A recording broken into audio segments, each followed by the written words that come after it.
रामकृष्ण हरी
कैसी समचरणीची शोभा,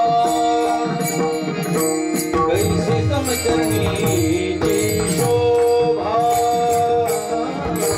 कैसी समचरणीची शोभा, कैसी समचरणीची शोभा, कैसी समचरणीची शोभा, कैसी समचरणीची शोभा, कैसी समचरणीची शोभा, कैसी समचरणीची शोभा,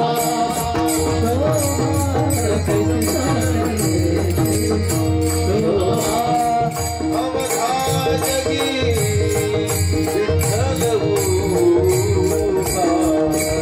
अवघा जगी विठ्ठल उभा,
संतांचा राजा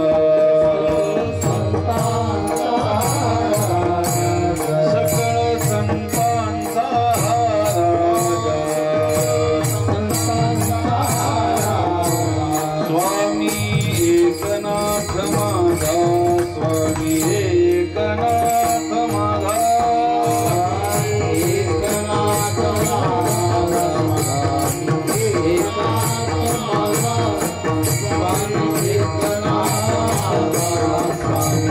एकनाथ माझा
सकळ संतांचा हा राजा स्वामी एकनाथ माझा, ज्यांचे घेताची दर्शन पुन्हा नाही जन्म मरण, ज्यांचे वाचिता भागवत प्राणी होतो जीवन मुक्त, ज्यांचे घेताची दर्शन पुन्हा नाही जन्म मरण.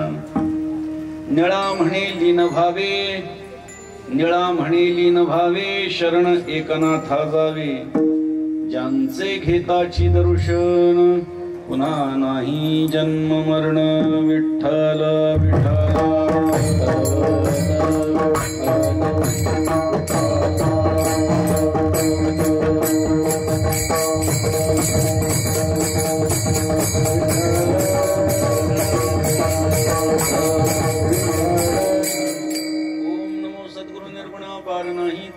बसवनी माझी रसना हरिगुणा वर्णवी, हरिगुण विशाळ पावन वदवी तो कृपा करून मी मूढमती दीन म्हणवनी किंवा भाकी तसे. तुमचा प्रसाद झाली अपूर्ण हरिगुण वर्णिन मी जाण, एका वंदितसे चरण सद्गुरूंचे आदरे स्वये भानु जो भानु आराधियेला, तयाचे कुळी दीपक दिव्य झाला, हरी भक्तीला गोनितारी समस्ता. नमस्कार माझा सद्गुरु एकनाथा, आदिनारायण विधेत्रीनाथ दत्त जनार्दन श्री एकनाथ. शरण शरण एकनाथ,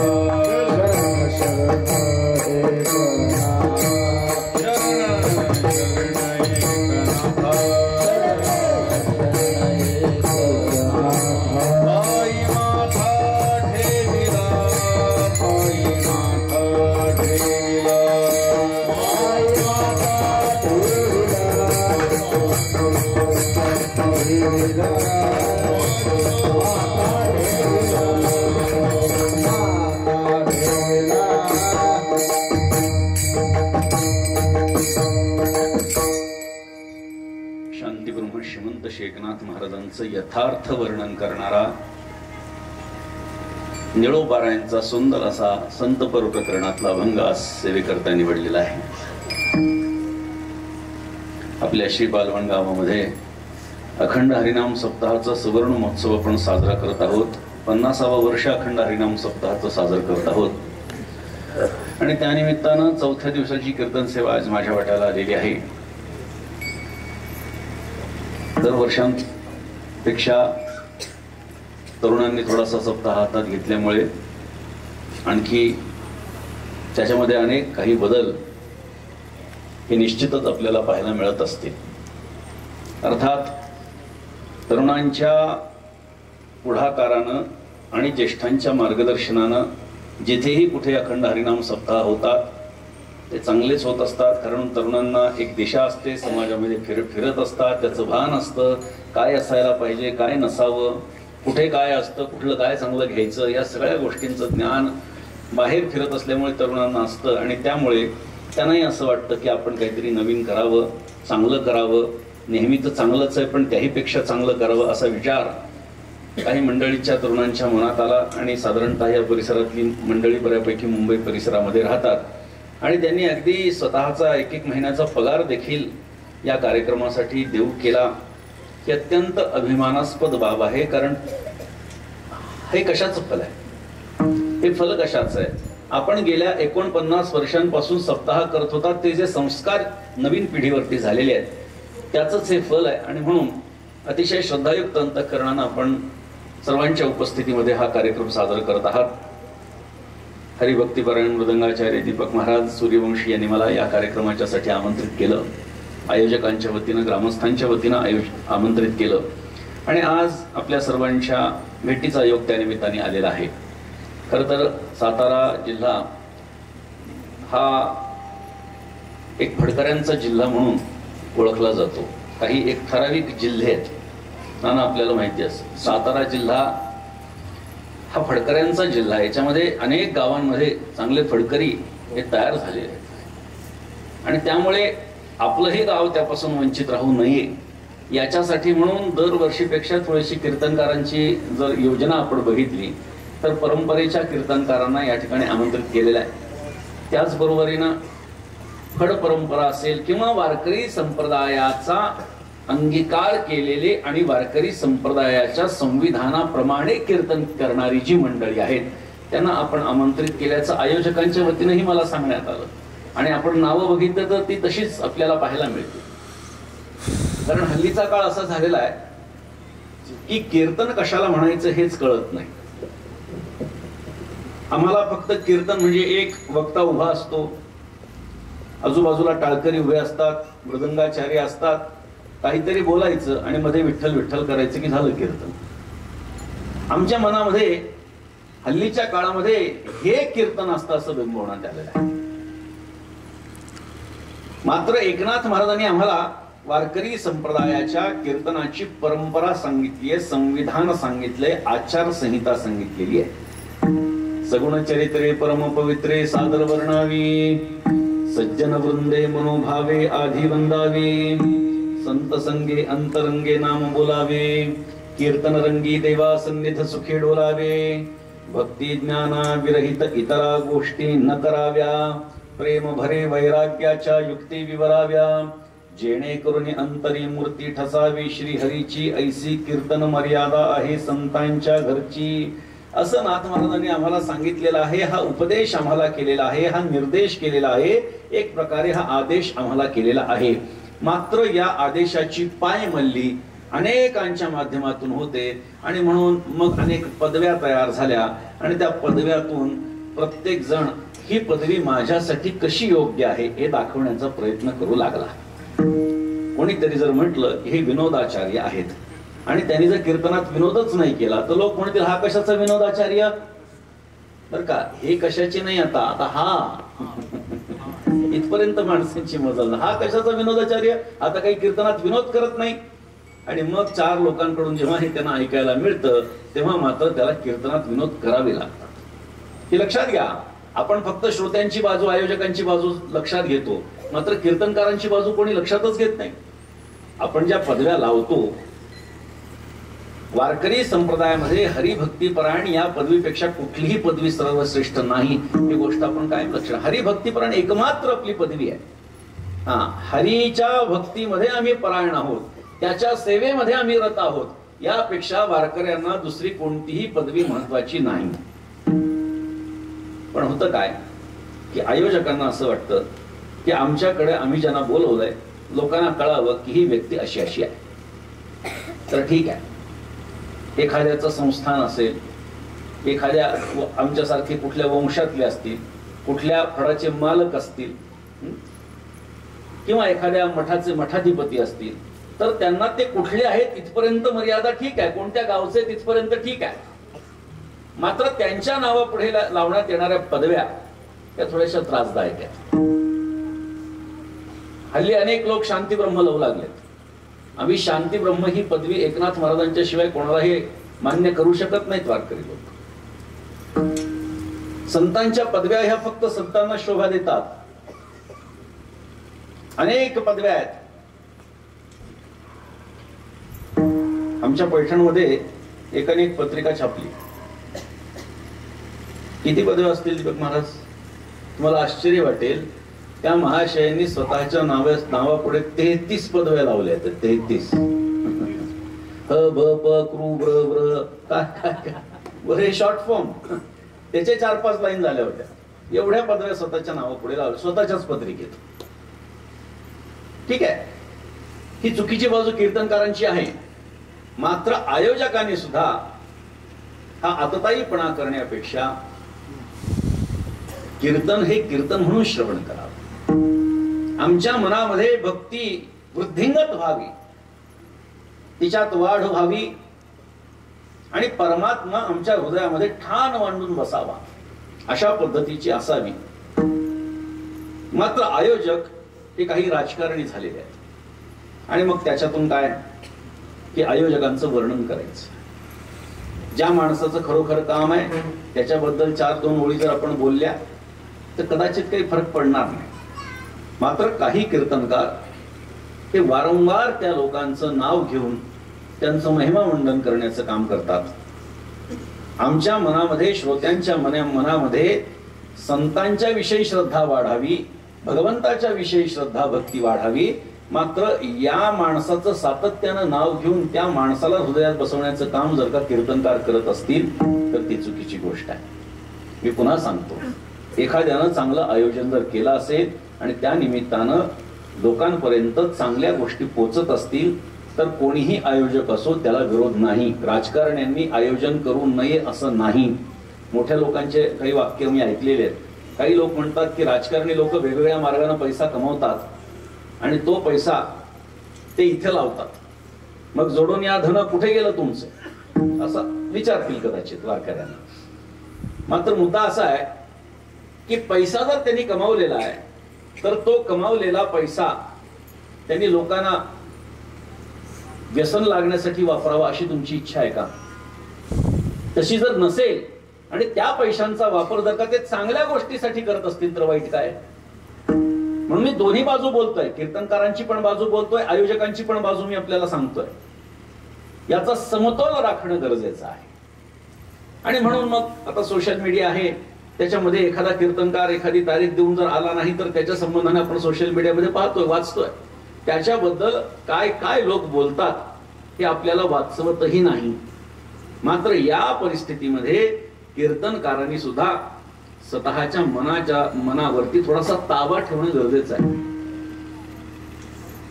असं होतं बऱ्याचदा की एखादी तारीख दिलेली असते आणि ती तारीख दिल्याच्या नंतर एखाद्या मोठ्या ठिकाणाहून जर का फोन आला, आमंत्रण आलं, तर काही कीर्तनकार ही रद्द करतात आणि तिकडे जातात.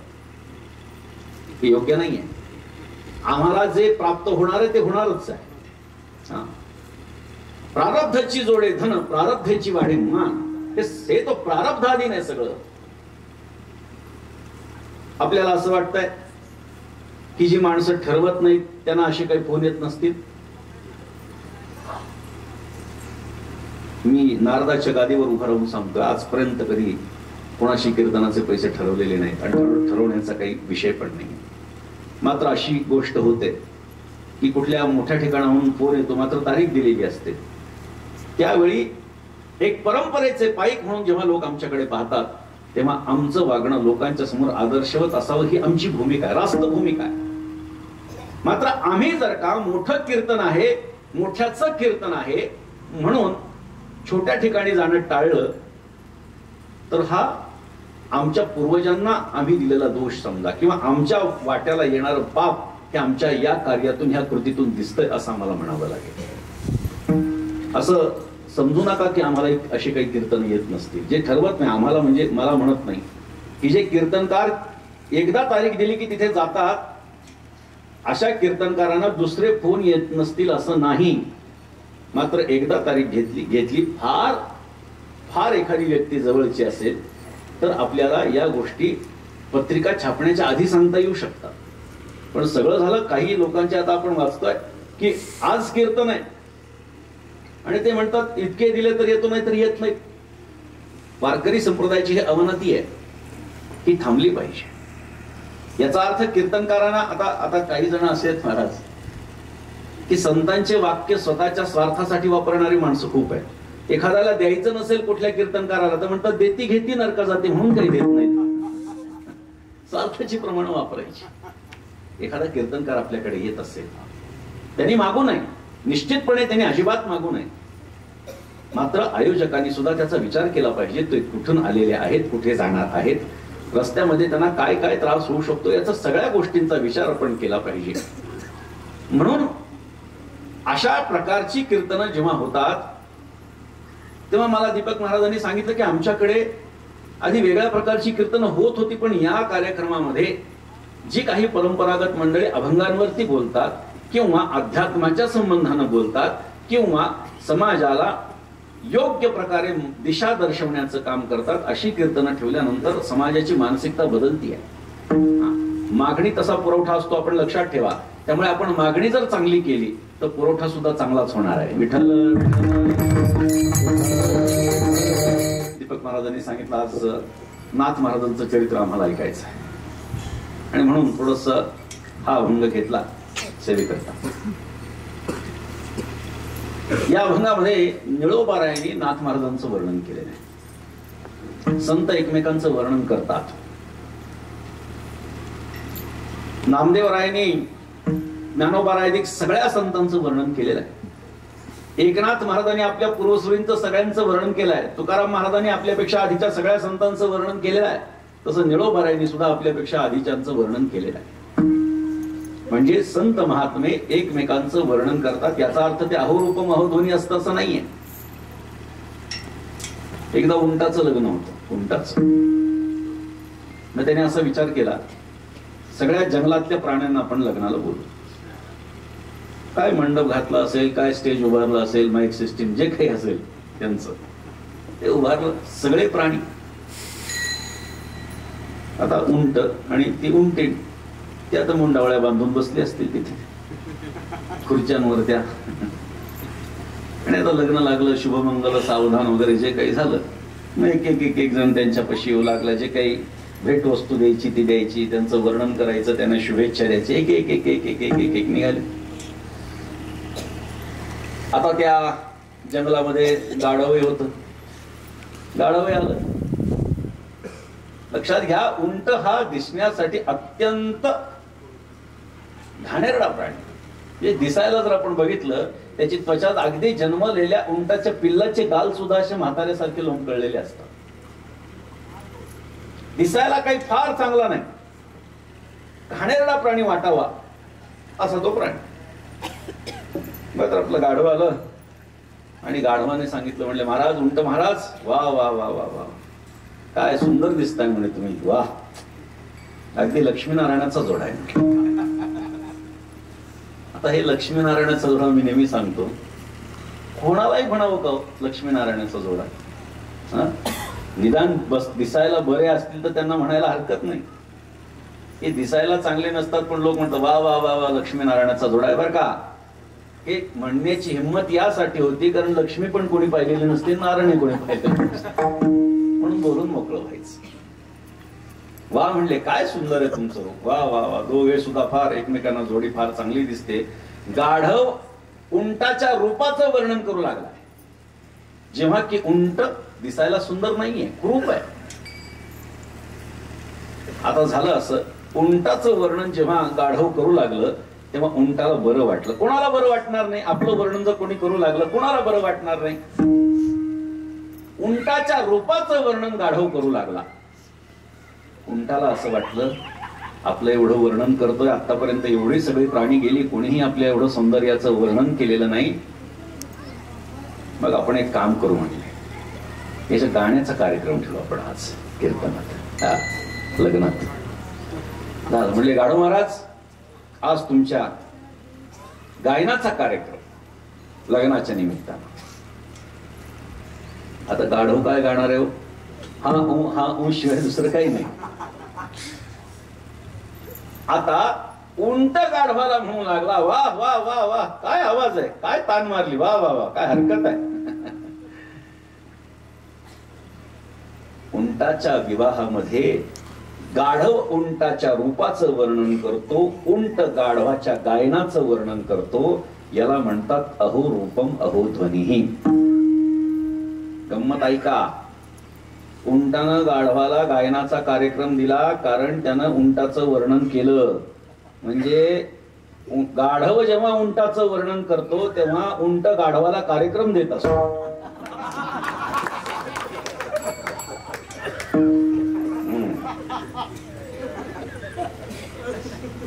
त्याच्यामुळे हे असं वर्णन नाहीये. इथे निळोबाराय वर्णन करतायत आणि एकनाथ महाराजांचं करतायत. वर्णन करणाराही अधिकारी असावा लागतो आणि ज्याचं वर्णन सुरू आहे तोही अधिकारी असावा लागतो. निळोबारायांचा काय अधिकार आहे? तुकोबारायांना वैकुंठातून वापस आणण्याचा अधिकार निळोबारायांचा, लक्षात ठेवा. अनुष्ठान केलं 42 दिवस, देव प्रगटला, मी आलोय येथे तुझं लागी, बोलाविले कोणी प्रार्थिल्या वाचून आला सिका. देवाला म्हणण्याची ताकद आहे निळोबारायांची. कोणी बोलवलाय तुला? मी तर तुकोबारायांचा धावा करतोय, तुझं दर्शन मला नकोय, हे म्हणण्याची सुद्धा ताकद असावी लागते, मानसिक बळ असावं लागतं. आधी देव प्रकट झाला, मग तुकोबाराय प्रकट झाले आणि अनुग्रहित केलं. यातून एक सिद्धांत अजून लक्षात घ्यायचा की देव लवकर भेटू शकतो, मात्र संतांची भेट उशिरा होते. विठ्ठल विठ्ठल. आणि मग तुकोबारायांनी निळोबारायांना अनुग्रहित केलं, दीक्षित केलं, उपदेश केला. त्यामुळे निळोबारायांचा अधिकार सामान्य नाही. बरं, तुकोबाराय जर का वैकुंठातून त्यांच्यासाठी येतील तर त्यांचा अधिकार साधा नाही, एवढंच त्यांचा परिचय खूप आहे. त्यांचं वैयक्तिक लिखाण जर आपण बघितलं, उच्च प्रतीचं लिखाण आहे. त्यांच्या गवळणी जर आपण बघितल्या, नाना साधनांच्या केल्या खटपटा, परित्या नपवती व याच्यादार वंठा, जाणो जाता जाणीव घाली आडफाटा, योगाभ्यासे सिद्धी रोधिती वाटावो, धन्य हे आनंदाची सापडली वेळ. सुंदर रचना आहे. निळोबारायांचा अधिकार मोठा आहे.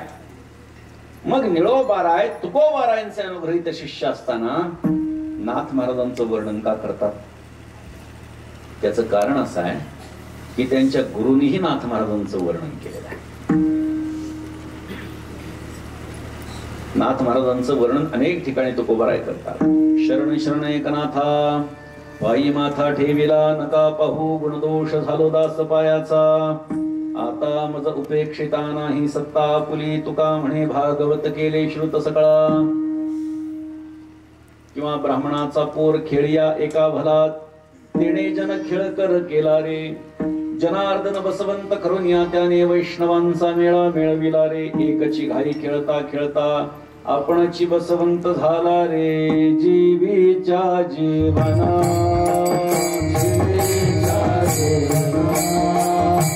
जीवीच्या जीवना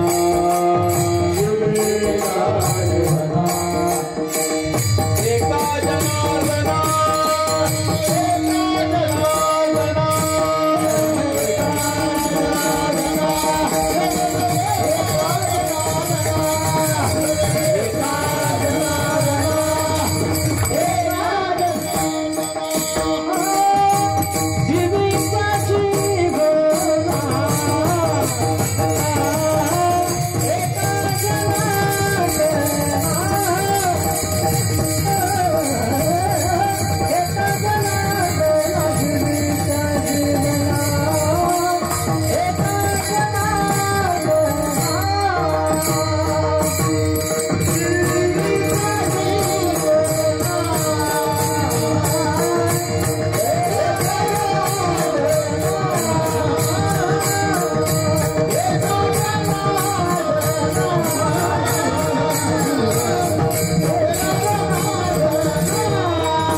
महाराजांच्यासाठी नाथ महाराजांचा अधिकार काय आहे?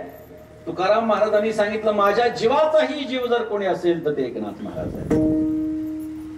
संतांचं एकमेकांवर असणारं प्रेम, एकमेकांवर असणारी श्रद्धा ते आपण निश्चित पाहू शकतो, वाखण्याजोगी आहे.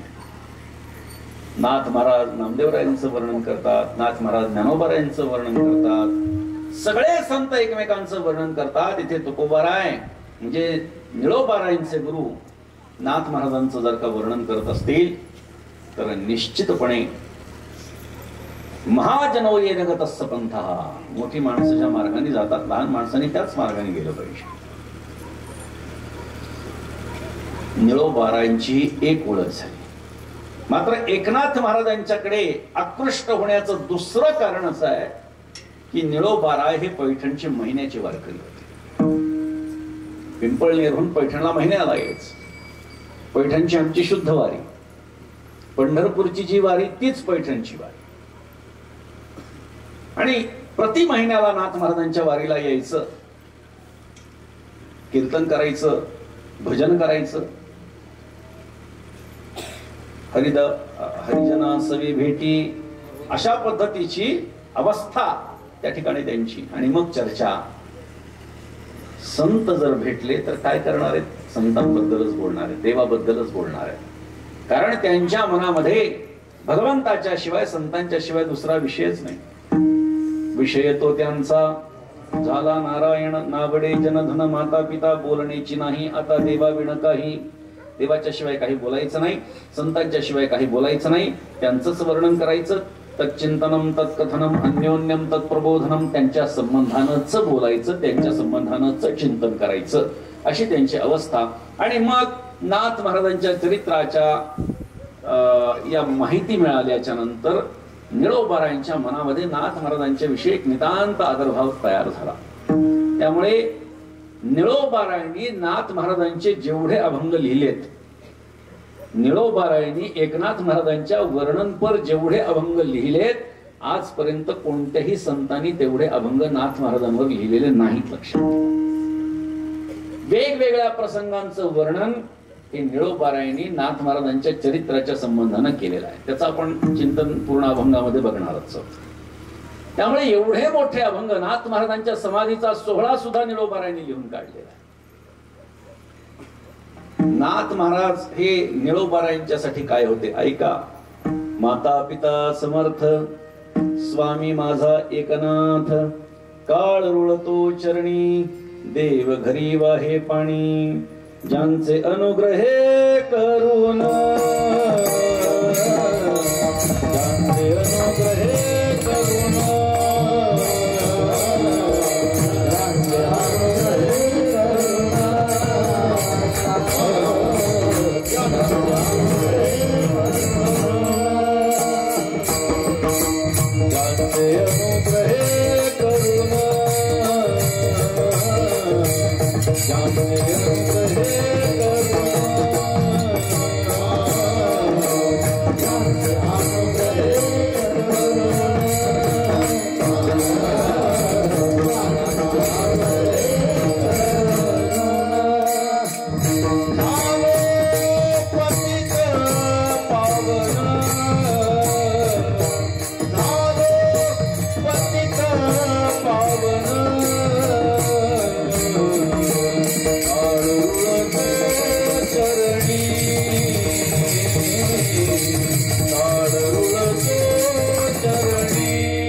चरणी, देव घरी वाहे पाणी, ज्यांचे अनुग्रहे करून झालो पतित पावन.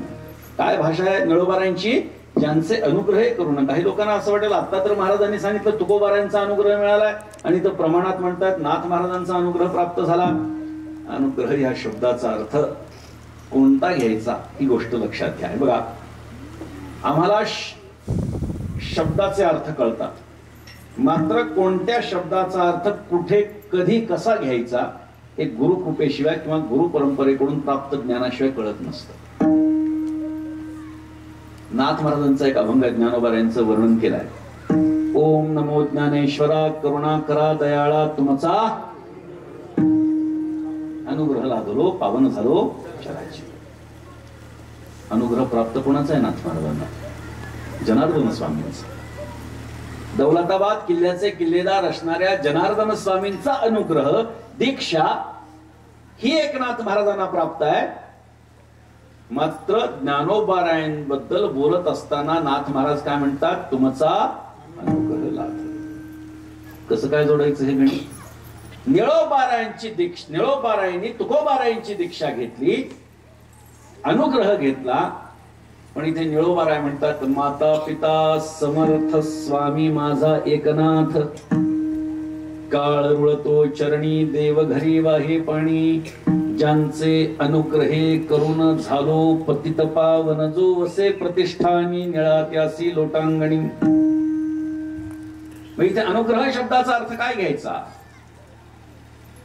दीक्षा तुकोबारायांची प्राप्त झाली, मात्र निळोबाराय म्हणतात नाथ महाराजांचा अनुग्रह मला प्राप्त झाला.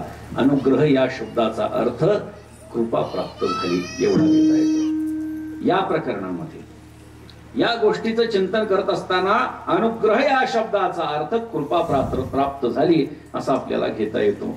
आणि म्हणून निळोबारायांची नितांत नाथ महाराजांवरती श्रद्धा असल्यामुळे नाथ महाराजांचं वर्णन निळोबाराने थोडं वेगळ्या पद्धतीने केलं.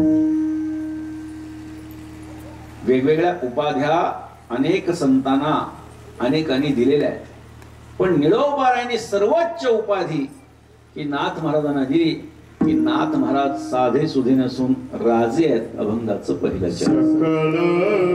संतांचा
Oh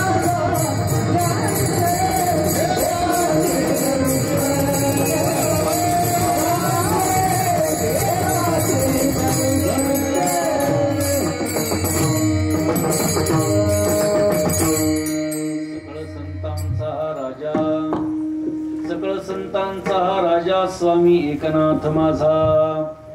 सगळ्या संतांमध्ये नाथ महाराजांचा उल्लेख निळोबारायाने राजा असा केलेला आहे. आता राजा म्हणजे काय? म्हणजे काय एकनाथ महाराज राजा होते आणि बाकीचे प्रजा होती, पैठणची माणसं, असं आहे का? राजा म्हणजे त्या त्या क्षेत्रातली सर्वोच्च व्यक्ती. आजच्या भाषेमध्ये जर व्याख्या करायची झाली तर वाढदिवसाच्या शुभेच्छा देताना मित्राला काय म्हणतात? दोस्तीच्या दुनियेचा राजा माणूस. म्हणजे काय? तो काय राजा असतो का? तो कफल्लक असण्याची शक्यता आहे, पण मैत्री निभावताना दिलदारपणा, म्हणून त्याला काय म्हणतात? मैत्रीच्या दुनियेतला राजा. राजा म्हणजे काय? त्या त्या क्षेत्रातलं सर्वोच्च व्यक्तिमत्व म्हणजे राजा. सगळ्या संतांमध्ये सर्वार्थानं श्रेष्ठतम असं ज्यांचं आयुष्य आहे, ज्यांचं कार्य आहे, ज्यांचं लिखाण आहे, प्रत्येक क्षेत्रामध्ये सर्वोच्चता नाथ महाराजांच्या जीवनामध्ये पाहायला मिळते. आणि म्हणून एकनाथ महाराजांचं वर्णन राजा असं केलं आहे. आता नाथ महाराजांच्याकडे जे राजेपण आलंय ते दोन प्रकारचं आहे बरं का. काही जण असे असतात की ती फक्त एखाद्याच्या पोटी जन्माला आले म्हणून राजे होतात. ऐका, काही जण राजे कशामुळे होतात? की राजाच्या पोटी जन्माला आले म्हणून राजकुमार, आणि बाप मेल्यानंतर स्वतः राजा. हा राजा होण्याचा एक प्रकार आहे. आणि दुसरा प्रकार असा आहे, विक्रमार्जित राज्यस्य स्वयमेता मृगेंद्रता. सिंहासारखा आहे असं काही आहे का? विधी का की अरण्यामध्ये जंगलामध्ये सगळे प्राणी एकत्र येतात, सिंहाला आसनावरती बसवतात, त्याच्या डोक्यावरती मुकुट ठेवतात आणि सांगतात हा राजा आहे. असं होत नाही. सिंह स्वतःच्या पराक्रमानं मी राजा आहे हे सिद्ध करत असतो. लक्षात घ्या मला काय म्हणायचं. काही एखादा प्राणी म्हणतो की मी तुझ्या तोंडात येतो आणि मला खा, असं होतं का? सिंह आणि त्याची शिकार करण्याची पद्धत, त्याचं दिसणं, त्याचं वागणं, त्याचं चालणं, हे सगळं राजाला शोभणार आहे.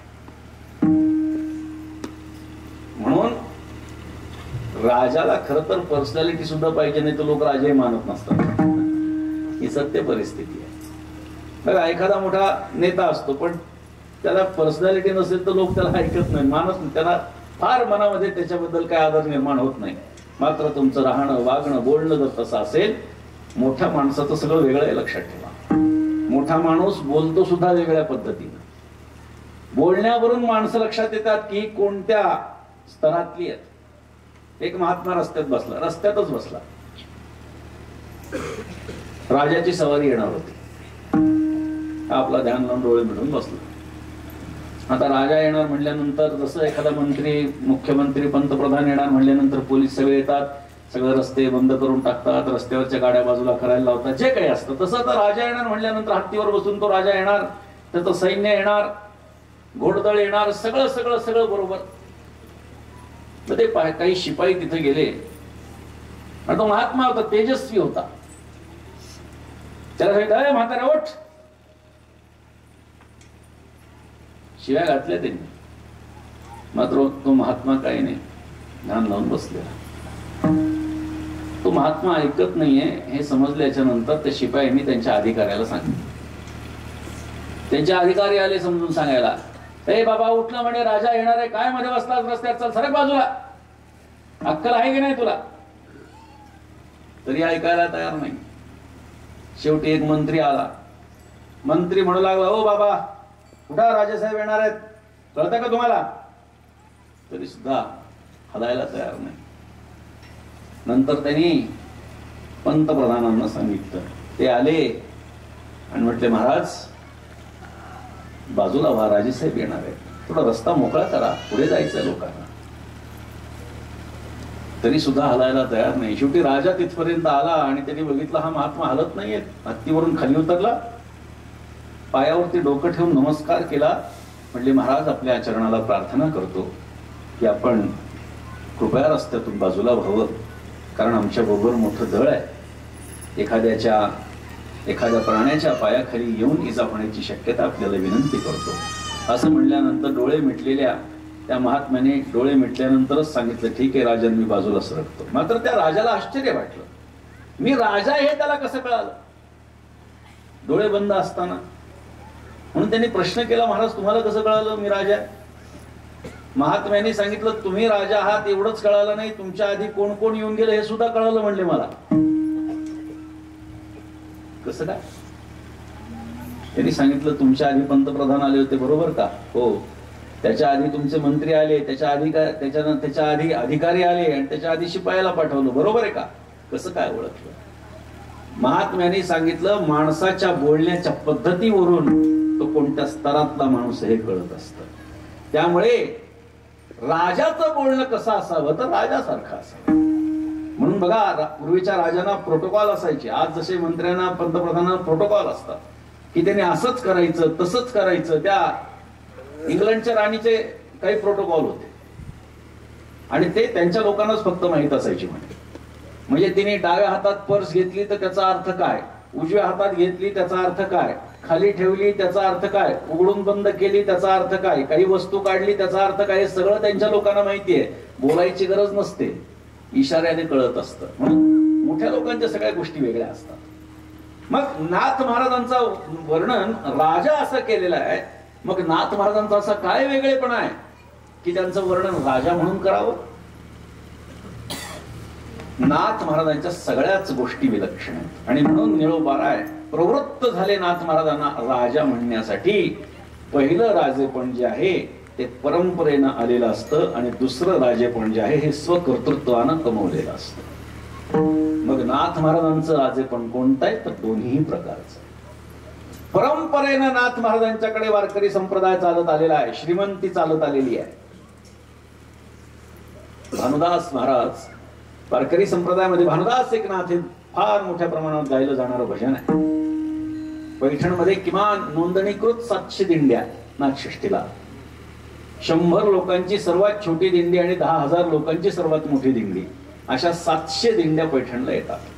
भानुदास एकनाथचा गजर करत येतात.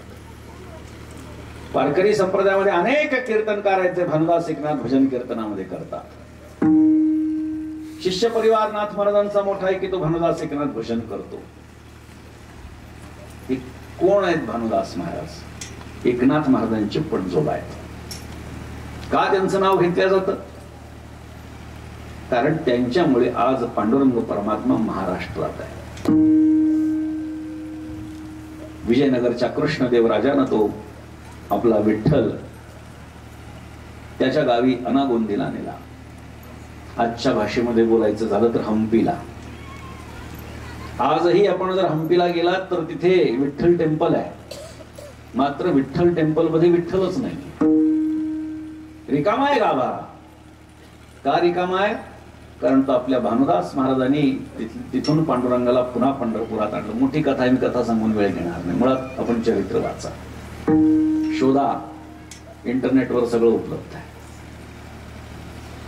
भानुदास महाराजांनी पांडुरंग परमात्म्याला अनागोंदीहून हम्पीहून पुन्हा पंढरपुरात आणून पुनर्स्थापित केलं आणि त्यामुळे महाराष्ट्रामध्ये आज पांडुरंग परमात्मा आहे. नाही तर आपल्याला पंढरीची वारी नाही हम्पीची वारी म्हणावं लागत असतं.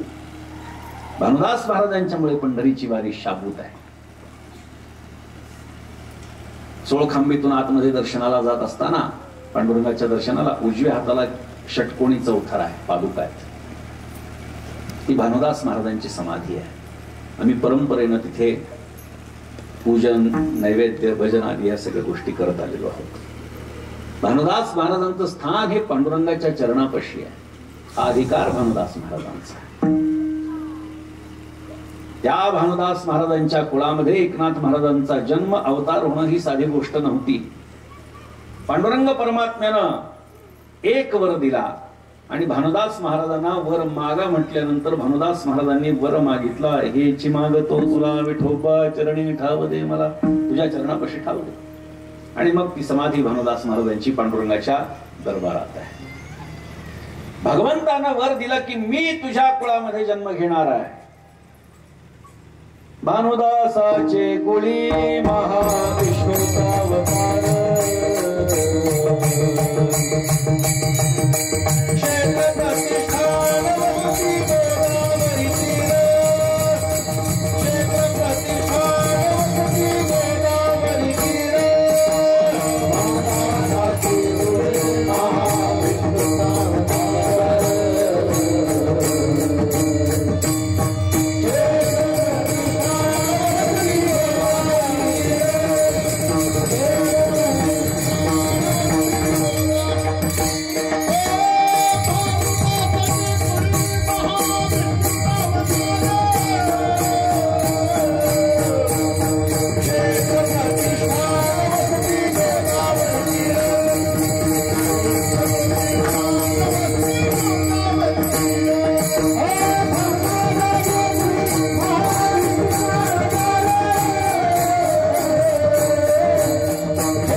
एकनाथ महाराज म्हणजे भानुदास महाराजांच्या कुळामध्ये अवतीर्ण झालेला महाविष्णूचा अवतार आहे. आणि म्हणून एकनाथ महाराजांना परंपरेनं हे मोठेपण लावलेलं आहे. एखाद्या मोठ्या कुळामध्ये जन्म होण्यासाठी किती भाग्य असावं. आम्ही स्वतःला तर भाग्यवान समजतोय. आम्ही 2-2 संतांची वंशज.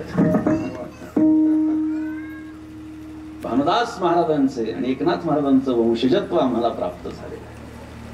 त्यांच्या कुळामध्ये आम्हाला आमच्या परमभाग्यानं जन्म मिळाला आहे. कोणाही पेक्षा आमचं भाग्य आम्ही जास्त समजतोय. कारण 2-2 संतांच्या कुळात आम्हाला जन्म प्राप्त झाला. कुळ एक आहे, मात्र संत 2 आमच्या घराण्यामध्ये एवढी मोठी होऊन गेली की ज्याने महाराष्ट्राचा एक मध्यकाळ हा फार मोठा गाजवला. सामान्य वारकरी भानुदास महाराज मात्र ही क्रिया, हा इतिहास जेव्हा तयार झाला, ही गोष्ट जेव्हा घडली, तेव्हापासून भानुदास महाराजांचं नाव पुढे आलं. त्या भानुदास महाराजांच्या कुळामध्ये नाथ महाराजांचा अवतार आहे. प्रत्यक्ष परब्रह्म भानुदासाचे कुळी स्वये वनमाळी अवतरले. नाथ महाराज म्हणतात, बंधू भानुदास आता जो का पितामहाचा पिता, ज्याचे निवंश भगवंता झाला सर्वथा प्रिय कर. आमचा वंश भानुदास महाराजांच्या मुळे पांडुरंगाला प्रिय झाला. धन्य निज भाग्याची लीळा, आलो वैष्णव कुळा जन्मोनी. ही भाषा आहे नाथ महाराजांची. वैष्णवांच्या कुळामध्ये जन्म. बर, आता आमच्या घराण्यामध्ये वारकरी संप्रदाय काय मग 18 पिढ्यांचा आहे का? भानुदास महाराजांच्या पासून माझी 14वी पिढी. समजा माझा मुलगा 15वा. त्याच्या आधी 4 पिढ्या भानुदास महाराजांच्या, त्यांच्यापर्यंत म्हणजे 19 पिढ्या झाल्या. याचा अर्थ 19 पिढ्यांचा परमार्थ आहे का किंवा वारकरी संप्रदाय का? नाही. भानुदास महाराज म्हणतात, अमुचिये कोळी पंढरीचा नेम, अमुचिये कोळी पंढरीचा नेम, अमुचिये कोळी पंढरीचा नेम,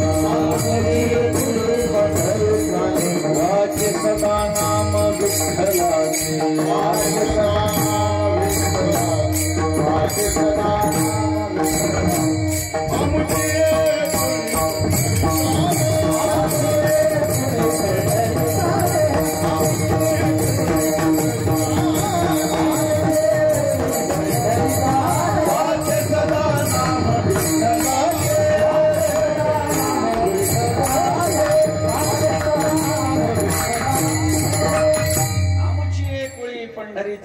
कोण बोलतंय? भानुदास महाराज. आपल्याकडे लग्न झाल्यानंतर कुळधर्म कुळाचार प्रत्येकाच्या घरात होतो. एखाद्याला प्रश्न विचारला की तुमच्या घरामध्ये हा कुळधर्म कुळाचार कधीपासून आहे, काय उत्तर आहे? काय उत्तर आहे? पूर्वीपासून. एवढंच उत्तर आहे. मग पूर्वीपासून म्हणजे कधीपासून? माहित नाही तेव्हापासून. तसं आमच्या घराण्यामध्ये वारकरी संप्रदाय कधीपासून, प्रमाण सांगतोय, विनाकारण अभिनिवेशानं बोलत नाहीये. भानुदास महाराज सांगतात, आमुची कुळी पंढरीचा नेम, वाचे सदा नाम विठ्ठलाचे. बर, वेगळं नाव असलं असतं तरी सुद्धा आमची कुळी पंढरीचा नेम आणि दुसरं एखादी काही किंवा दुसरी पंढरी असली असती, स्पष्टता आहे. आमुची कुळी पंढरीचा नेम, वाचे सदा नाम विठ्ठलाचे. बस, म्हणजे ही भूमिका आपण लक्षात घ्या. एवढ्या पिढ्यांपासून वारकरी संप्रदाय, म्हणजे नाथ महाराजांच्याही किती आधीपासून वारकरी संप्रदाय आहे. त्यामुळे भानुदास महाराजांच्या कुळामध्ये जन्म प्राप्त झाला म्हणून आम्हाला तर मोठेपण आहेच आहे. नाथ महाराजांना त्याच्यामुळे मोठेपण आहेच की. आम्हाला जेव्हा लोक म्हणतात एकनाथ महाराजांची वंशज, त्यांच्या नावामुळेच तर आम्हाला लोक ओळखतात. आमचं काय अस्तित्व आहे मला सांगा? आमचं अस्तित्व नाही, पण त्यांच्या नावामुळे लोक आम्हाला ओळखतात. जेव्हा लोक दर्शन घेतात तेव्हा आम्ही असा कधी विचार करत नाही आमचं दर्शन घेत आहेत. आम्ही काही कोण विद्वान नाही, आम्ही मोठे नाही, आम्ही ज्ञानी नाही आहे, पण नाथ महाराजांचं रक्त आमच्यात आहे आणि म्हणून लोक नाथ महाराज समजून दर्शन घेतात. आत्मा वै पुत्र नामासी वेदवचन आहे. तो जो मी आत्मा आहे तोच मी पुत्र रूपाने जन्म घेत असतो, ज्याला आजच्या भाषेमध्ये आपण डीएनए म्हणतो.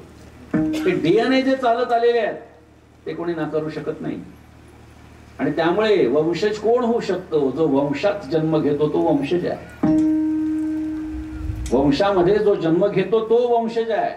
दुसरा कोणीही वंशज असू शकत नाही जर कुळामध्ये जन्म घेतला नसेल. ते DNA असावे लागतात. कावळ्यानं किती जरी विचार केला की गरुडासारखं उडू, पंख जरी लावून घेतले तरी उंच उडण्याची मानसिकता कावळ्यामध्ये असावी लागते. ती त्याच्याकडे बाय बर्थ असते, फक्त पंख लावून उपयोग नसतो. लक्षात घ्या. म्हणून एखाद्या कुळामध्ये जन्म प्राप्त होणं ही साधी गोष्ट नाहीये. भानुदास महाराजांसारख्या मोठ्या कुळात जन्म प्राप्त झाल्यानंतरही जर का एकनाथ महाराज परमार्थाकडे वळले नसते तर लोकांनी नाथ महाराजांना ओळखलं नसतं. मात्र फक्त परंपरा चालत आलेली आहे, फक्त भानुदास महाराजांचे वंशज आहेत म्हणूनच नाथ महाराज तेवढ्या पुरतं थांबले असते. तरी सुद्धा तेवढ्या पुरतं लोकांनी त्यांना महत्व दिलं असतं, कारण मोठ्यांच्या कुळात. आमच्याही वंशामध्ये त्यांच्या कुळामध्ये जन्माला येऊन जर आम्ही परमार्थ करत नसू, नाथ महाराजांनी केलेल्या क्रिया आमच्या माध्यमातून घडत नसतील तर लोक आम्हाला महत्व देणार नाही. आम्हाला महत्व द्यावं म्हणून आम्ही हे करावं हा मुद्दा नाहीये. मात्र जी काही परंपरा चालत आली ती पाळणं हे आपलं सर्वांचं कर्तव्य आहे वंशज म्हणून. आणि म्हणून ह्या सगळ्या क्रिया घडणं गरजेचं आहे. भानुदास महाराजांच्या कुळामध्ये नाथ महाराजांचा अवतार झाला म्हणजे वंश परंपरेनं मोठेपणा, राजेपण जे ते नाथ महाराजांना मिळालं. श्रीमंती जी नाथ महाराजांच्याकडे ती कशामुळे आलेली आहे? भानुदास महाराजांच्यामुळे. सगळ्या संतांमध्ये श्रीमंत संत एकनाथ महाराज आहेत. त्यांच्या श्रीमंतीचं वर्णन अनेक कीर्तनकारांनी करून ठेवलेलं आहे. अनेक ठिकाणी त्याचं वर्णन आलेलं आहे. सोन्याच्या झारीनं तूप वाढावं आईसाहेब गिरजाबाईंनी, एवढा अधिकार, एवढं श्रीमंती, रोज शेकडो लोक. आज आपण सप्ताहामध्ये 8 दिवस जर 100-200 लोकांना जेव घातलं तर आपलं परेशानी उडते. दररोज शेकडो लोक. पाणी किती लागायचं त्याच्याहून लक्षात घ्या किती लोक असतील नाथ महाराजांच्याकडे. नाथ महाराजांच्याकडे एक रांजण आहे, आजही येतो. मात्र तो आपल्या मातीच्या रांजणासारखा नाही, तर जमिनीमध्ये 21 फूट खोल आहे आणि 1 खणभर मोठा आहे. रोज तेवढं पाणी नाथ महाराजांच्या घरी लागायचं. काय कारण आहे?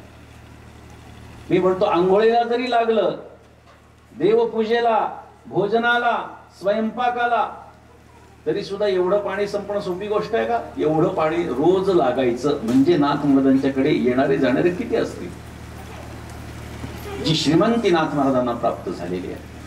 एकनाथ महाराजांच्या संस्थानला आमच्या जे काही ऐश्वर्य प्राप्त झालेलं आहे याची सुरुवात भानुदास महाराजांच्या पासून. म्हणून आमच्या शिष्य परंपरेतले सगळेच ऐश्वर्यशाली आहेत.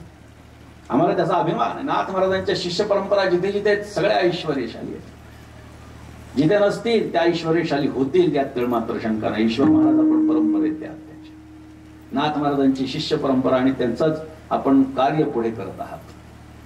म्हणून ऐश्वर्यशाली परंपरा नाथ महाराजांची ही भानुदास महाराजांच्यामुळे. कपड्याचा व्यापार त्यांचा होता.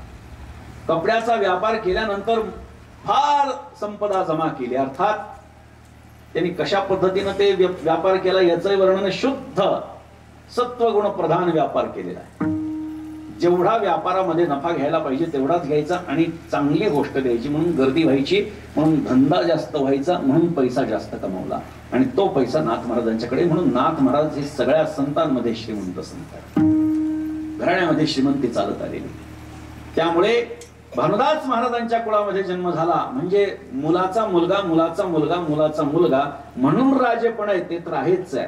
पण नाथ महाराज तेवढंच फक्त ठेवून चालले असते तर आज जगभरात त्यांचं नाव कोणी घेतलं नसतं. आज नाथ महाराजांचं नाव जगभरात आहे. लक्षात घ्या. नाथ महाराजांना जेवढी, मी पुन्हा सांगतो आधी, मी आपल्याला अतिशय गांभीर्यानं बोलतोय, जगभरामध्ये जेवढी वारकरी सांप्रदायिक संत म्हणून एकनाथ महाराजांची ओळख आहे तेवढी क्वचितच एखाद्या संतांची असेल. एवढे लोक नाथ महाराजांना आणि त्यांच्या तत्वज्ञानाला जाणतात.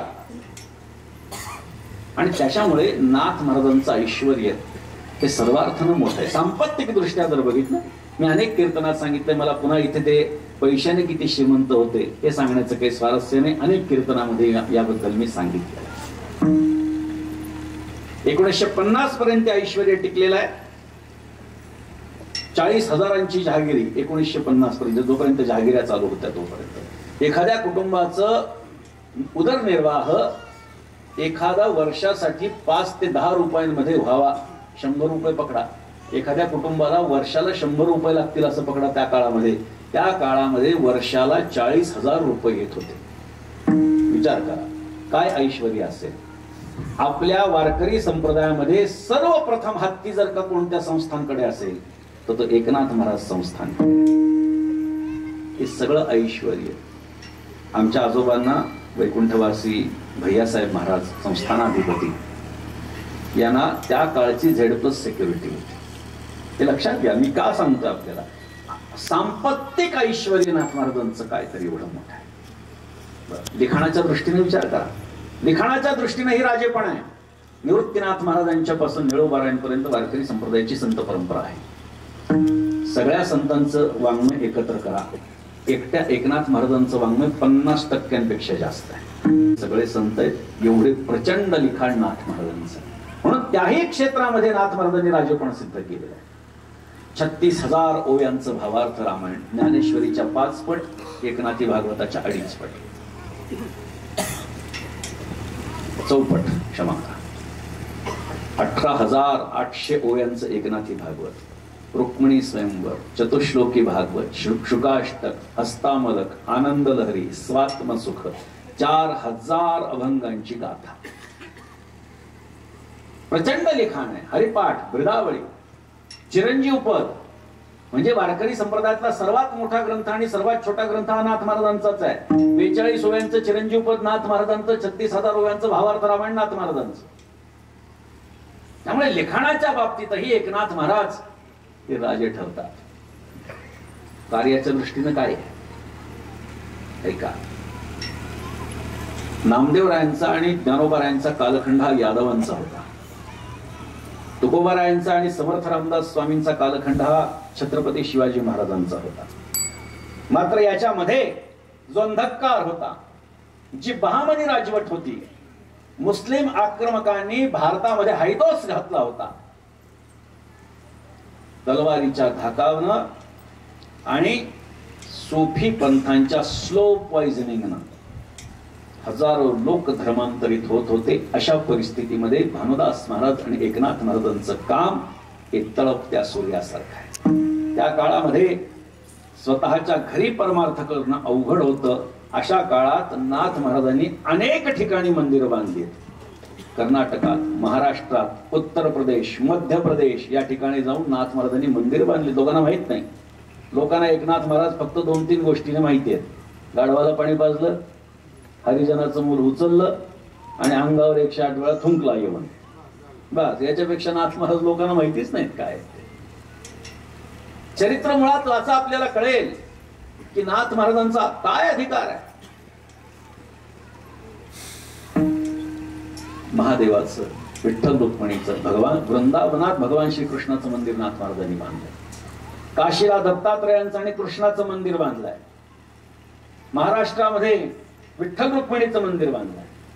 कर्नाटक बॉर्डरला, आज ते बॉर्डरला आहे, त्या काळामध्ये नाथ महाराजांनी महादेवाचं मंदिर बांधलं. ज्यावेळी घरात परमार्थ करणं अवघड होतं त्या काळात हे कार्य लक्षात. ज्ञानोबारायांच्या समाधीचं आपण दर्शन घेतो. ज्ञानोबारायांच्या समाधीचा शोध एकनाथ महाराजांनी लावला. कथा मोठी आहे, कथा सांगणार नाही. मुळात वाचा चरित्र, आपल्याला कळेल नाथ महाराजांचं काय ऐश्वर्य. ज्या चौथऱ्यावरती ज्ञानोबारायांची समाधी म्हणून आपण डोकं टेकवतो, तो चौथरा एकनाथ महाराजांनी बांधून काढलाय. मूळ गाभारा नाथ महाराजांनी बांधलाय.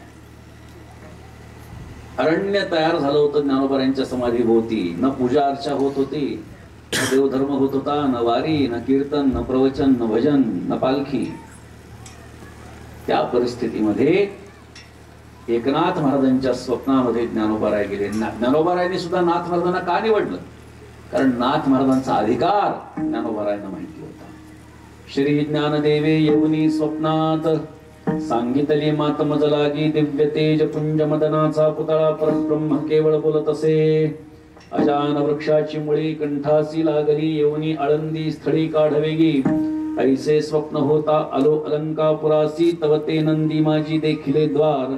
एका जनार्दनी पूर्व पुण्य फळले, श्री गुरु भेटले ज्ञानेश्वर. मोठी कथा आहे. नाथ महाराजांनी ज्ञानोबारायांच्या समाधीचा शोध लावला, त्याचा जीर्णोद्धार केला, परिसर विकसित केला, आपल्या शिष्यांना तिथे पूजेला ठेवलं आरती नित्य उपासना सुरू केली. कार्तिकीची वारी ज्ञानोबांच्या समाधी सोहळ्याची वारी नाथ महाराजांनी सुरू केली. आणि एवढं करून नाथ महाराज थांबले नाही, तर आज जी ज्ञानेश्वरी आपण वाचतो, पारायण करतो श्रद्धेनं, ती ज्ञानेश्वरी आम्हाला शांती ब्रह्म एकनाथ महाराजांनी प्रतिशुद्ध करून दिलेली आहे. शेवटच्या 4 ओव्या वाचा. त्याच्यामध्ये नाथ महाराजांनी स्पष्ट केलंय की आधीच शुद्ध होती, परी पाठांतरी शुद्ध अबद्ध तो शोधून या एवं विध.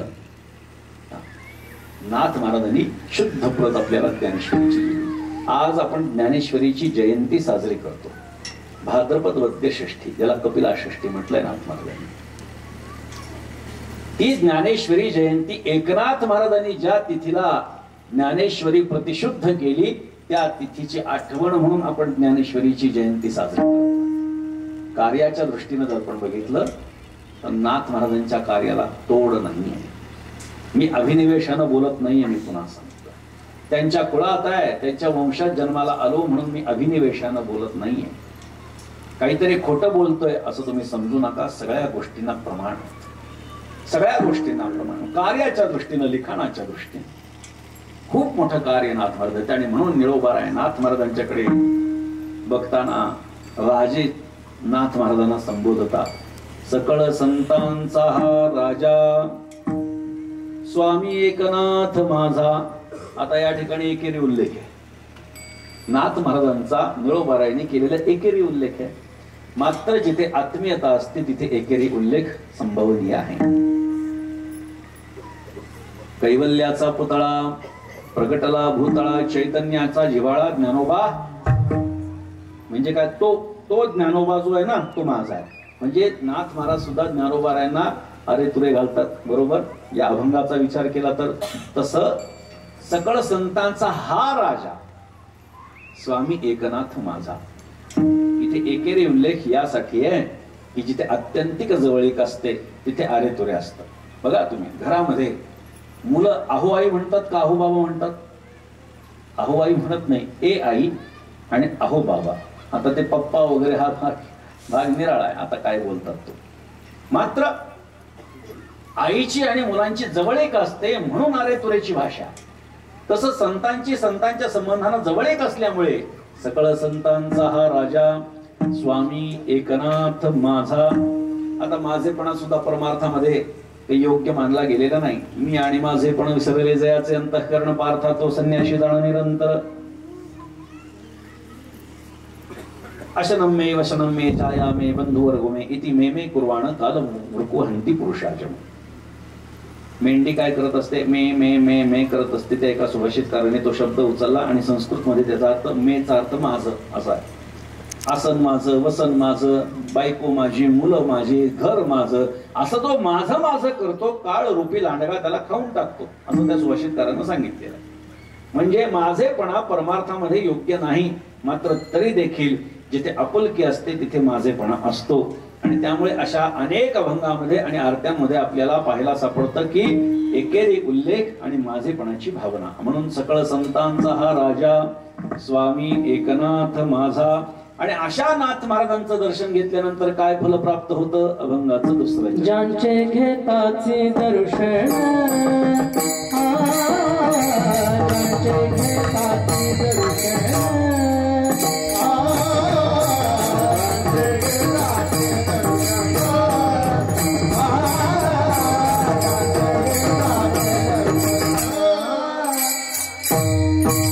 ज्यांचे घेताचे दर्शन, ज्यांचे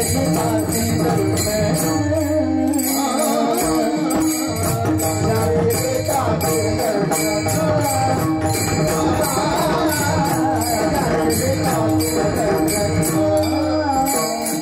पुन्हा नाही जन्म मरण, पुन्हा नाही जन्म मरण, मरण त्यांचे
जन्म मरण. नाथ महाराजांचं दर्शन घेतल्यानंतर पुन्हा जन्माला येण्याची गरजच नाही. त्याचं कारण असं आहे, जुळोबऱ्यांचा एक अभंग आहे. धन्य गोदा तीर धन्य प्रतिष्ठान, धन्य तेथील जन रहिवासी, कृष्ण कमला तीर्थी चरण नाथांचे उद्धरी जगाचे कलिदोष. जया तीर्थी स्नान तत्पदी दर्शन पूर्वज उद्धरण कुळा सहित, निळा म्हणे जया घडे तेथील वारी तया पुण्यासही न वर्णवे. पैठणची वारी ज्यांना घडणार आहे त्याच्या पुण्याचं वर्णन कोण करू शकणार आहे? मोरपंतांची एक आर्य आहे. जो एकदा पैठणा सजा यशष्ठी, तो जीवने कधी न होय कष्टी. जीवनात ते कष्ट घालवायचे असतील तर पैठणला नाथ महाराजांच्या षष्टीच्या वारीला जायचं. नाथ महाराजांचं एवढं काय कार्य आहे की ज्याच्यामुळे एवढे लाखो लोक त्या ठिकाणी जातात. राजा हा उदार असतो, लक्षात ठेवा. नाथ महाराजांचं उदारपण जर आपण बघितलं तर ते सुद्धा एखाद्या राजाला शोभावासच आहे. अनेक प्रमाण देता येतील. मग वस्तू असतील किंवा पुण्य असेल. चोर आले नाथ महाराजांच्या घरी, 4 चोर. त्यांनी प्रत्येकाने एक एक एक एक पिशवी म्हणा, पोत म्हणा भरून चांदीचे भांडे वगैरे वगैरे जे काही त्यांना नेता येईल ते चोरायचा प्रयत्न केला. आले. पहिली गोष्ट तर चोरी करताना निघताना त्यांचे ते 4घे आंधळे झाले. नाथ महाराजांच्या घरी चोरी, आंधळे झाले. पण तरी म्हणले चला चाचपडत कुठेतरी जाऊ म्हणून त्यांनी विचार केला. पण आता ते पोते उचलायचे कसे एवढे मोठे जड? तर मग दोघांनी मिळून एकाच्या खांद्यावर ठेवायचं. दोघांनी उचलायचं एकाच्या खांद्यावर. एक उचलली, दुसरी उचलली, तिसरी उचलली. आता चौथ्याला उचलायला कोण? चौथ्याला उचलू लागायला कोण? कोणीच नाही. नाथ महाराज आले आणि त्यांनी सांगितलं थांबा थांबा मी मदत करतो म्हणले. चौथं पोत आणि म्हणले तुम्ही सगळंच नेलं, ही अंगठी राहिली म्हणले ही पण घेऊन जा. उदारता आहे. बर, ते नेलं म्हणजे नाथ महाराजांचं ऐश्वर्य कमी झालं का? अजिबात नाही. समुद्रातलं जर का तांब्यावर पाणी काढलं तर काही समुद्राचं काही फरक पडत नाही समुद्रामध्ये. एवढं ऐश्वर्य नाथ महाराजांचं. रस्त्यानं स्नानाला निघाले. एका पिंपळाच्या झाडावरती एक ब्रह्मराक्षस होता. फांदी कडाडली, तुटली, नाथ महाराजांच्या पुढे आली आणि तो ब्रह्मराक्षस समोर आला. आणि त्यांनी सांगितलं मी ब्रह्मराक्षस आहे, माझ्याकडनं फार मोठं पातक घडलंय, मात्र तुम्ही जर का मला तुमचं एका गोष्टीचं पुण्य प्रदान केलं तर माझी या योनीतून सुटका होणार आहे. कोणतं? त्या ब्रह्मराक्षसाने सांगितलं तुम्ही कालच एका छोट्या बालकाला वाळवंटातून कडेवरून त्याच्या घरी नेऊन सोडलं. हो, बस त्याला नेऊन सोडून त्याच्या आईची भेट घडवून आणली ना, त्याच्यानं निर्माण झालेलं जे पुण्य आहे ते पुण्य जर तुम्ही मला दिलं तर माझी ह्या योनीतून सुटका होईल. नाथ महाराजांनी सांगितलं तेवढंच पुण्य कशासाठी म्हणजे तुम्हाला जर वाटत असेल आणि जर माझ्याकडून काही पुण्य म्हणून काही घडलं असेल तर सगळंच्या सगळं पुण्य तुला अर्पण करून टाकतो हो मुक्त. हे नाथ महाराजांचं मोठेपण आहे. म्हणून अशा नाथ महाराजांचं दर्शन घेतल्याच्या नंतर, समाधी घेतल्याच्या नंतर हरिपंडित महाराजांनी नाथ महाराजांच्या पुत्रानं चिरंजीवानं नाथ महाराजांच्या पादुकांची स्थापना केली. ती आपल्याला नाथ महाराजांची समाधी म्हणून आपण जाणतो. ज्यांचे घेताची दर्शन पुन्हा नाही जन्म मरण, पुन्हा जन्म मरणाच्या चक्रात पडण्याची गरज पडत नाही. ज्यांचे वाचिता भागवत प्राणी होतो जीवन मुक्त. आता लोकांना भागवत म्हणल्यानंतर श्रीमद भागवत असं वाटतं बरं का. लोकांना एकनाथी भागवत आणि श्रीमद भागवतातला फरकच कळत नाही. काय आहे श्रीमद भागवत? परीक्षितीला शुकाचार्यांनी 12 स्कंधांच्या माध्यमातून जी काही कथा भगवंताची सांगितलेली ऐकवलेली आहे त्याला श्रीमद भागवत असं म्हणतात. आणि त्याच्यातला 11वा स्कंध याला एकादश स्कंद संस्कृतात म्हणतात. त्या एकादश स्कंदामध्ये भगवान श्रीकृष्णानं उद्धवाला केलेला उपदेश 31 अध्याय आहेत त्याच्यामध्ये. परंतु त्या 31 अध्यायांपैकी 7-8 अध्याय यादी वेगळ्या विषयाचे आहेत. भगवंतानं उद्धवाला उपदेश हा पुढे सुरू केलेला. 8व्या अध्यायापासून पुढे उपदेश उद्धवाला सुरू केलेला आहे. असं जे भागवत आहे वारकरी संप्रदायामध्ये ज्याचं स्थान मध्यावरती, ज्याला प्रस्थानत्रयी म्हणतो आपण वारकरी संप्रदायिक लोक, ज्ञानेश्वरी, एकनाथी भागवत आणि तुकोबारांची गाथा, हे वारकरी संप्रदायातले 3 प्रमुख ग्रंथ आहेत. याचा अर्थ बाकीचे गौण आहेत का असं नाहीये. एखाद्याचं वर्णन केलं म्हणजे दुसरा कधी गौण ठरत नसतो. शिवपुराण वाचा, त्याच्यात लिहिलेलं असतं अमुक अमुक राक्षसांनी अतिक्रमण केलं, अमुक केलं, त्रास दिला देवांना, आणि मग ब्रह्मदेव विष्णू हे महादेवाकडे गेले, म्हणजे देवा तू काहीतरी कर. विष्णू पुराणामध्ये काय होतं, अमुक अमुक एखाद्या राक्षसानं काही केलं तर मग ब्रह्मदेव आणि महादेव विष्णूकडे येतात आणि म्हणतात देवा तू काय कर. विष्णू पुराणामध्ये विष्णूचंच मोठेपण सांगणं अपेक्षित आहे, शिवपुराणामध्ये शिवाचं मोठेपण सांगणं अपेक्षित आहे. याचा अर्थ दुसऱ्याला गौणत्व आला असं नाहीये. म्हणून नाथ महाराजांचं मी वर्णन करतो याचा अर्थ बाकीचे संत गौण आहेत असा त्याचा अर्थ नाहीये. मात्र त्यांचं मोठेपण सिद्ध करण्यासाठी या सगळ्या गोष्टी सांगणं अपेक्षित आहे. आणि म्हणून एकनाथी भागवत अत्यंत महत्वाचा ग्रंथ. त्याच्यावरती म्हणजे श्रीमद भागवताच्या 11 स्कंदावरची मराठीतली टीका म्हणजे एकनाथी भागवत 18,800 वेळा मी आपल्याला सांगितलं. काशीमध्ये संस्कृत प्रधान क्षेत्रामध्ये मराठीचा बोलबाला नाथ महाराजांनी केला, प्राकृताचा बोलबाला केला. 7 दिवस हत्तीवरून या एकनाथी भागवताची मिरवणूक चालू होती. हा महाराष्ट्रातला मराठीतला एकमात्र ग्रंथ आहे जो काशी सारख्या प्रधान क्षेत्रामध्ये त्या ठिकाणी मिरवत आला. असं जे भागवत आहे, ज्यांचे वाचिता भागवत प्राणी होतो जीवनमुक्त. वारकऱ्याच्या घरामध्ये भागवत पाहिजे. नाथ महाराजांनी भागवताची फलश्रुती सांगितली शेवटच्या अध्यायात 31व्या अध्यायामध्ये. आपल्या घरामध्ये एकनाथी भागवत असणं म्हणजे प्रत्यक्ष भगवान श्रीकृष्ण आपल्या घरामध्ये असणं. नाथ महाराज म्हणतात बाहेर जाताना एकनाथी भागवताचं, या भागवताचं, आता एकनाथी भागवत म्हटलं नाही मात्र या भागवताचं दर्शन घेऊन जर आपण बाहेर गेलात तर आपली जी काही कामं न होणारी आहेत ती होतील. नाथ महाराज सांगतात फल देतात. आप धाके दूरी पळती, जे काही त्रास आपल्याला बाहेर होणार आहे तो त्रास आपल्याला होणार नाही, आपल्यापासून तो दूर पळून जाईल. हे दृष्ट फल सांगितलंय. अदृष्ट फल तर कितीतरी सांगितलंय. म्हणून ज्यांचे वाचिता भागवत प्राणी होतो जीवनमुक्त, हा हे त्याचं पारमार्थिक फल आहे. प्राणी होतो जीवनमुक्त. जीवनमुक्त अवस्था ही माणसाच्या जीवनातली परमोच्च अवस्था आहे. मनुष्याचा जन्मच मुक्त होण्यासाठी आहे. कारण अनेक 84 लक्ष योनीतून फिरून फिरून मनुष्य जन्म प्राप्त झालाय. मात्र इथे आल्यानंतर आता मुक्त व्हायचं, पुन्हा जन्माला यायचं नाही, याच्यासाठी आपल्याला मनुष्याचा जन्म आहे. पण माणूस हे विसरून गेला आणि म्हणून संसारामध्ये अडकून राहिला. ठीक आहे, संसार करू नये असं कोणत्या संतांनी सांगितलेलं नाही. संसार केलाच पाहिजे. संसारात घडत असतो, केला नाही तरी तो घडत असतो. त्यामुळे नाथ महाराजांनी त्यांच्या आचरणातूनही आपल्याला उच्च प्रतीचा परमार्थाने संसार दाखवून दिलेला आहे. 95% जास्त वारकरी सांप्रदायिक लोक हे गृहस्थ आहेत. उच्च प्रतीचा परमार्थ आणि उच्च प्रतीचा संसार हा ज्यांच्या माध्यमातून होतोय त्यांचा आदर्श शांती ब्रह्म एकनाथ महाराज आहे. दोन्ही गोष्टी परमार्थ आणि प्रपंच हे दोन्ही एकाच गाड्याचे 2 चाक आहेत. अशा आशयानं किंवा अशा विचारानं नाथ महाराजांचं जीवन आहे. प्रपंच खणुनी सांडावा मग परमार्थ मांडावा, हा संदेही न लगे करावा, प्रपंचची आघवा परमार्थ होय.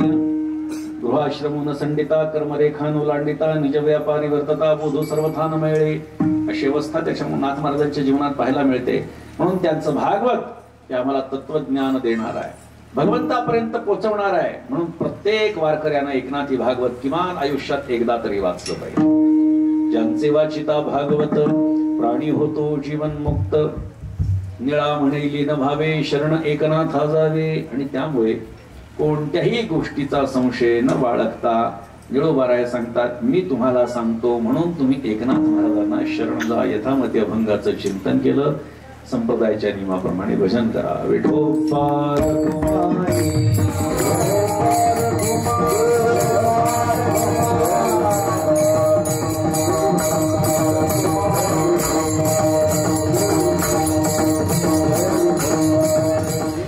सकळ संतांचा हा राजा स्वामी एकनाथ माझा, ज्यांचे घेताची दर्शन पुन्हा नाही जन्म मरण. संत श्रेष्ठ निळोबारांचा अभंग सेवेकरता निवडलेला होता. यथामध्ये अभंगाचं चिंतन झालं. हे सगळं मी ओझरतं सांगण्याचं कारण आपल्याला सांगतो. नाथ महाराजांचं चरित्र हे अगाध आहे. एकनाथ महाराजांचं चरित्र जेवढं वारकरी संप्रदायात उपलब्ध आहे, एखाद्या कोणत्याही संतांचं चरित्र हे एवढ्या मोठ्या प्रमाणामध्ये उपलब्ध नाही जेवढं एकनाथ महाराजांच्या चरित्राची उपलब्धता आपल्याला पाहायला मिळते. आम्हाला ज्ञानोबाराधिक संतांच्या जीवनामधले 2-3 प्रसंग माहिती असतात. चांगदेव महाराज आले, ज्ञानोबारांनी भिंत चालवली, रेड्याच्या मुखातून वेद वदवला, पाठीवरती मांडे भाजले. अशा 4-5 कथा जर सोडल्या तर ज्ञानोबारांचं चरित्र दुर्दैवानं उपलब्ध नाही जास्त. नामदेवरायांचं, चोखोबारायांचं, गोरोबा काकांचं, सावता महाराजांचं हे चरित्र नाथ महाराजांनी नामदेवरायांनी लिहिलं म्हणून आपल्याकडे उपलब्ध आहे. पण त्या सुद्धा काही विशिष्ट घटना असतात, काही पूर्ण चरित्र नाही. पण एकनाथ महाराजांचं चरित्र हे जेवढं उपलब्ध आहे तेवढं कोणत्याही संतांचं नाहीये. एकनाथ महाराजांच्या जीवनातल्या किमान 50 चरित्रकथा आपल्याकडे उपलब्ध आहेत. 50 बरं का, म्हणजे चरित्र भाग स्वतंत्रतेनं. जसं भिंत चालवली, रेड्याच्या मुखानं वेद वदवले, असं एकनाथ महाराजांच्या जीवनात किमान उपलब्ध साहित्य आहे चरित्राचं. 50 कथा आहेत. त्यामुळे एवढ्या कथा आपल्याला सांगता येणार नाही. हे का सांगितलं? आपल्या मनामध्ये कुतूहल निर्माण व्हावं की काय आहे नाथ महाराजांचं. एवढं जार्थी कार्य आहे, एवढा मोठेपणा आहे, तर नाथ महाराजांचं कार्य काय आहे ते आपल्याला कळावं, समजावं. त्यामुळे मी आपल्याला ओझरत बोललो. महत्वाची गोष्ट, प्रत्यक्ष भगवंत ज्यांच्याकडे सेवा करतो त्यांचा अधिकार कमी असेल.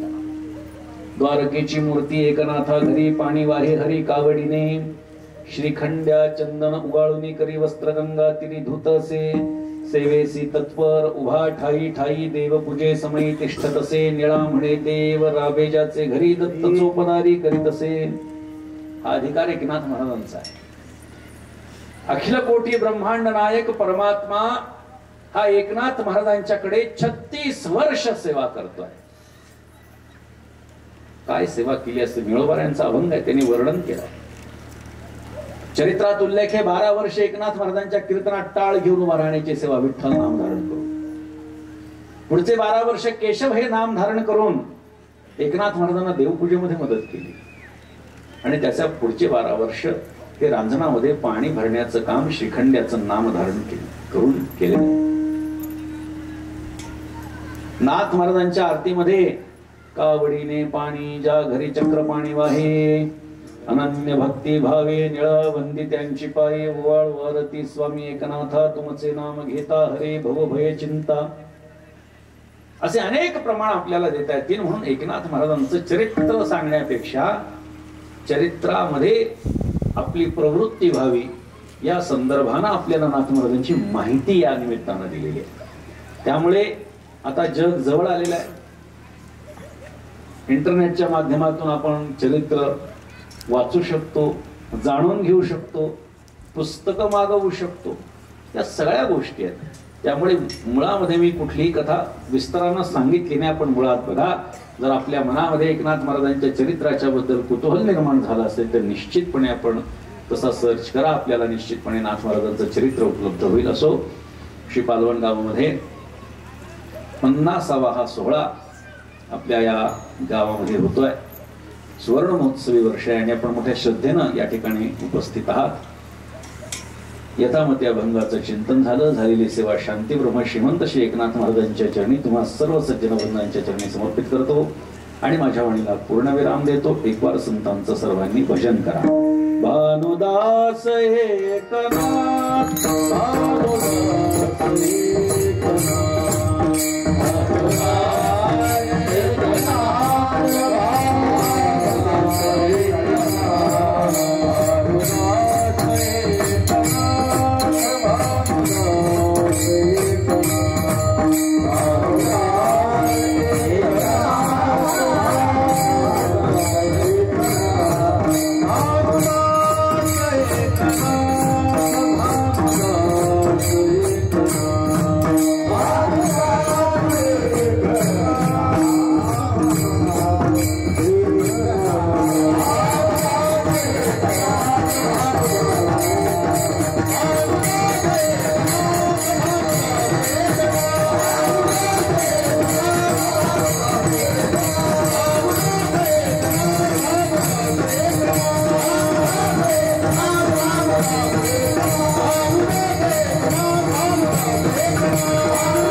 Thank you.